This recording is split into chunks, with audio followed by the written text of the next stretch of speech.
I'm Laura Fosberg, Chicago-based painter and printmaker.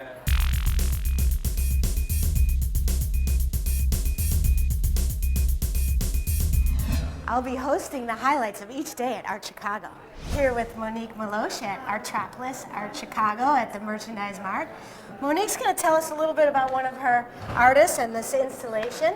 Well, the artist is actually new to the gallery. His name is Kendall Carter, and he's originally from New Orleans. And he does a variety of work, from these wonderful functional crates and ottomans to the Kangol hat lamp, to the fresh graffiti tags on the wall. He's got the hip-hop thing going on. It's kind of hip-hop meets contemporary design, and he's not going to make anymore.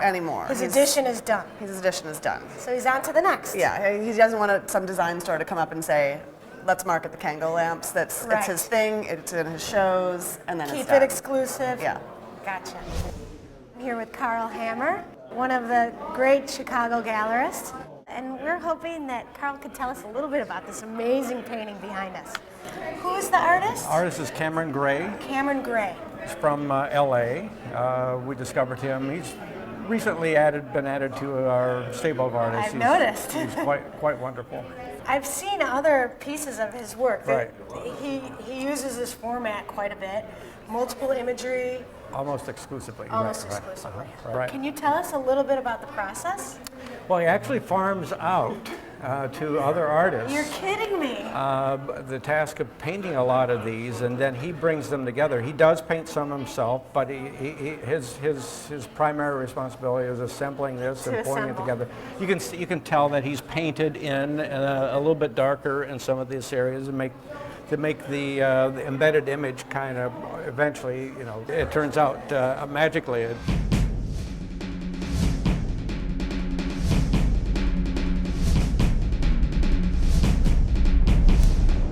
Hi, Laura Fosberg here at Intuit with Harvey Pranian of Harvey Pranian Art and Antiques.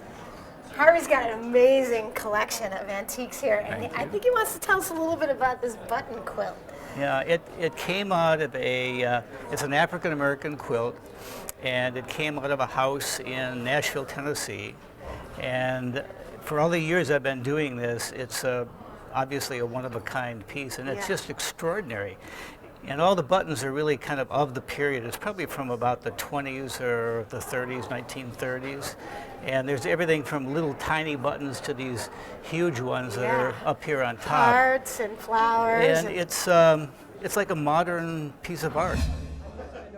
Rick, can you tell us a little bit about these Howdy Doody molds and these great molds you have? These are mold forms from the 1950s. The rubber was injected into them and then pulled out, and then the rubber would harden. And so these are the actual industrial forms that were used for the molds. Even the cages, all the apparatus is original to it. We've not altered them in any way. And they have a real kind of pop, iconic quality look to like them. art pieces, yes, no exactly. doubt about and it. it's that repetitive pattern that we see a lot in the 60s in art. Sure. But yet these are industrial pieces that are found exactly like this. And where do you find these sorts of things? Constant seeking. I'm not supposed to ask, I know, but... Constant seeking. Excellent. Yes, that's what I do.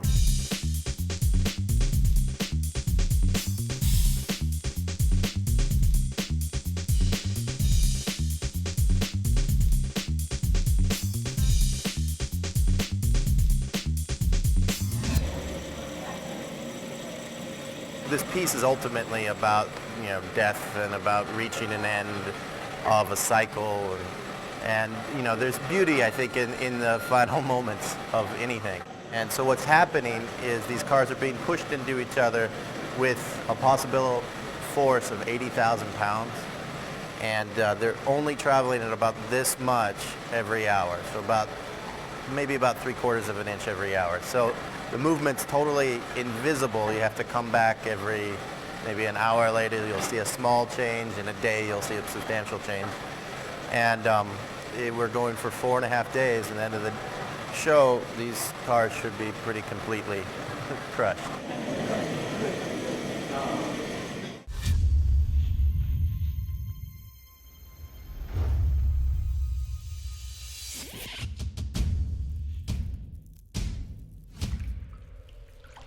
Preparing the next generation of media professionals.